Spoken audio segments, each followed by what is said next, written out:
groupe algérien sur la scène du studio de l'Ermitage à Paris le 23 mars à 21h. Plus d'infos sur studio-hermitage.com.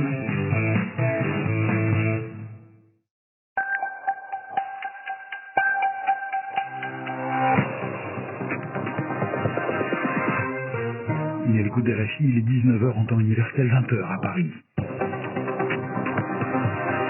Raphaël Rennes.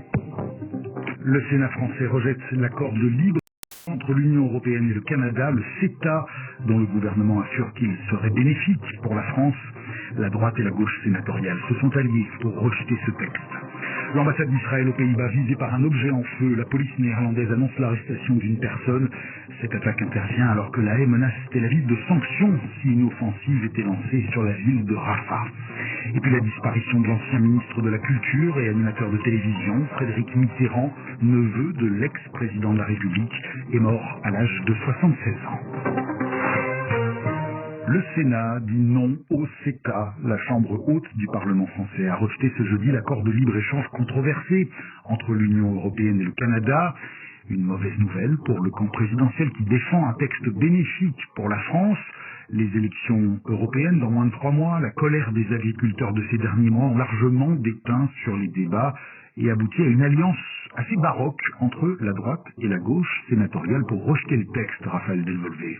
Pour le chef de file des Républicains, la défense des agriculteurs vaut toutes les alliances, y compris avec la gauche. Bruno Retailleau. C'est l'occasion d'envoyer un message symbolique à la Commission européenne qui est en train de négocier le Mercosur en disant aujourd'hui le libre-échange, ça ne doit pas être nos agriculteurs, c'est pas à eux de payer justement la concurrence sauvage. Qu'importe si la droite historiquement favorable au libre-échangisme change d'avis, aujourd'hui la mondialisation heureuse appartient au passé pour LR, une contradiction purement politicienne pour les sénateurs alliés de la majorité, Emmanuel Capus du parti Horizon. C'est un coup politique très mauvais. Nous pensons que mélanger le Mercosur et le Canada, c'est une faute majeure, parce que nous sommes contre le Mercosur, mais que le CETA, le Canada, ça n'est pas le Mercosur, c'est un autre traité. Ce rejet s'est dû aux communistes, ils ont inscrit le texte le jour de leur niche parlementaire, quand le gouvernement le laissait suspendu depuis 2019.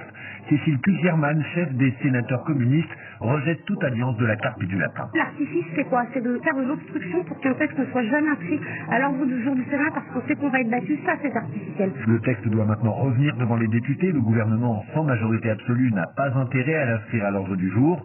Les députés communistes, eux, vont le faire lors de leur niche parlementaire au mois de mai. Raphaël Delvolvé, ce rejet est jugé totalement surréaliste par les exportateurs de vin et de spiritueux français qui estiment qu'il va porter un mauvais coup à l'ensemble de la filière. À l'opposé, la Fédération nationale bovine accueille ce rejet par ces mots. Enfin, une bonne nouvelle. La France qui affirme par la voix de son chef d'état-major des armées que le soutien occidental à l'Ukraine pourrait aller au-delà de la seule livraison d'armes. Le général Thierry Burkhardt dans les pas d'Emmanuel Macron, selon lequel l'envoi de troupes au sol n'est pas exclu. Ces déclarations interviennent alors que les dirigeants européens sont réunis en sommet à Bruxelles. Les 27 cherchent les moyens de mieux aider l'Ukraine après un nouvel appel à l'aide de son président. Il est crucial que l'Union européenne fournisse davantage de munitions aux forces ukrainiennes, a déclaré le président Volodymyr Zelensky dans une adresse aux dirigeants européens. France, Belgique, États-Unis, Chine, une trentaine de pays étaient réunis à Bruxelles également ce jeudi pour le tout premier sommet international sur l'énergie nucléaire. Objectif, tripler les capacités de production d'électricité nucléaire d'ici 2050. À l'issue du sommet, pas d'annonce fracassante, mais la volonté de défendre le nucléaire comme une énergie essentielle pour atteindre les objectifs climatiques et pour les Européens de moins dépendre du gaz et du pétrole russe, Justine Fontaine. Malgré l'accident de la centrale de Fukushima au Japon en 2011, malgré aussi les craintes autour de la centrale de Zaporizhia en Ukraine, pour les participants au sommet, le nucléaire est une partie de la solution pour réduire les émissions de gaz à effet de serre. Ils estiment que les leçons ont été tirées des accidents du passé. Et ce rendez-vous symbolise le retour en grâce de l'atome sur la scène internationale, sous l'impulsion de Paris notamment, qui a obtenu, après de longues négociations, que le nucléaire soit inclus l'an dernier par l'Union européenne parmi les énergies de transition, aux côtés des renouvelables comme le solaire et l'éolien. Mais pour construire de nouveaux réacteurs, il faut beaucoup d'argent, sans compter que les factures des chantiers des réacteurs nouvelle génération en France, par exemple, ont explosé. Les participants cherchent donc de nouvelles pistes de financement et appellent à ce que la Banque mondiale ou encore la Banque européenne d'investissement puissent accorder des prêts aux pays qui souhaitent construire des réacteurs. Justine Fontaine, Bruxelles, RFI. Une idée qui ne plaît pas aux militants antinucléaires qui ont manifesté ce jeudi à l'extérieur du parc des expositions pour demander à ce que l'argent destiné à la transition soit orienté uniquement vers les énergies renouvelables. Les États-Unis appellent à un cessez-le-feu immédiat dans la bande de Gaza, allié historique d'Israël. Washington a présenté un projet de résolution à l'ONU après avoir opposé son veto au précédent texte. Un changement de position qui se trouve actuellement en Arabie Saoudite et qui se rendra en Israël demain. Le chef de la diplomatie américaine précise que cette trêve devra être liée à la libération des otages enlevés par le Hamas le 7 octobre dernier. Aux Pays-Bas, un objet en feu a été lancé sur l'ambassade d'Israël. La police néerlandaise annonce l'arrestation d'une personne. Le point sur place avec notre correspondant à La Haye, Antoine Moutot. Le calme régnait de nouveau cet après-midi sur le Johan de Wittlaan, une vaste allée de La Haye près de laquelle se trouvent des institutions internationales comme Europol ou l'Organisation pour l'interdiction des armes chimiques, mais aussi de nombreuses ambassades comme celle d'Israël.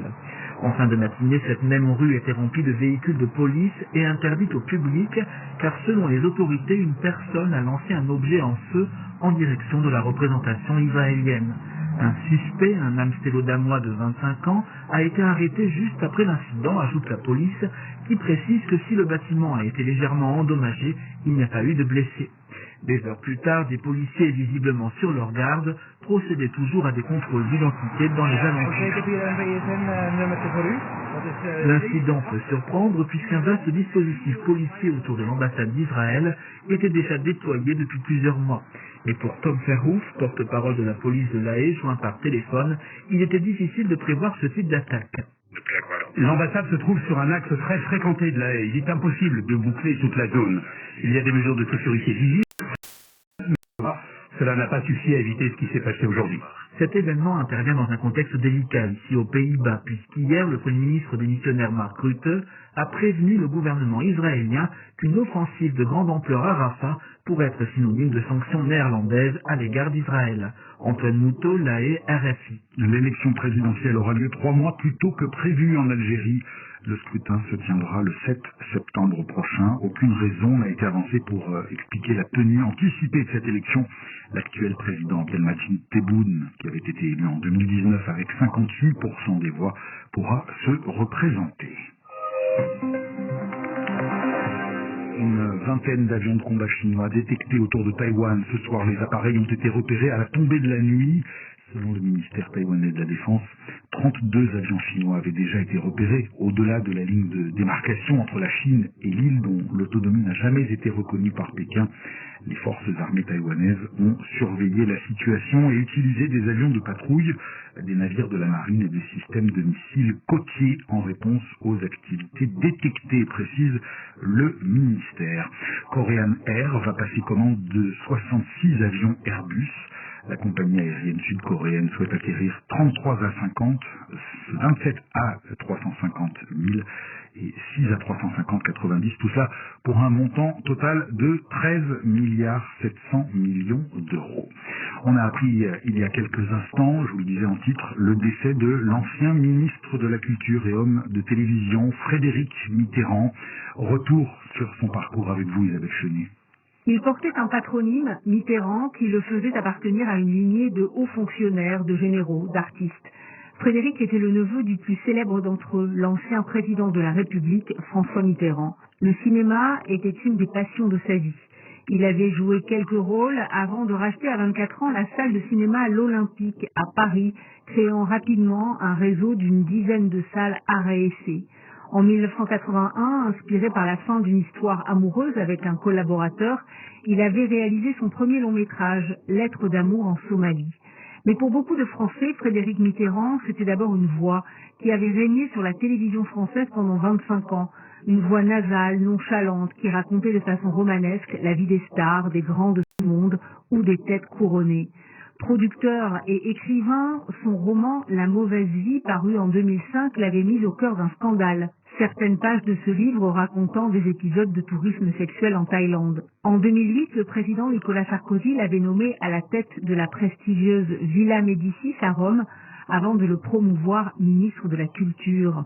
Depuis février 2020, Frédéric Mitterrand était membre de l'Académie des Beaux-Arts. Il était âgé de 76 ans, voilà qui referme ce journal. Restez avec nous sur RFI dans un instant, vous avez rendez-vous avec Accent d'Europe.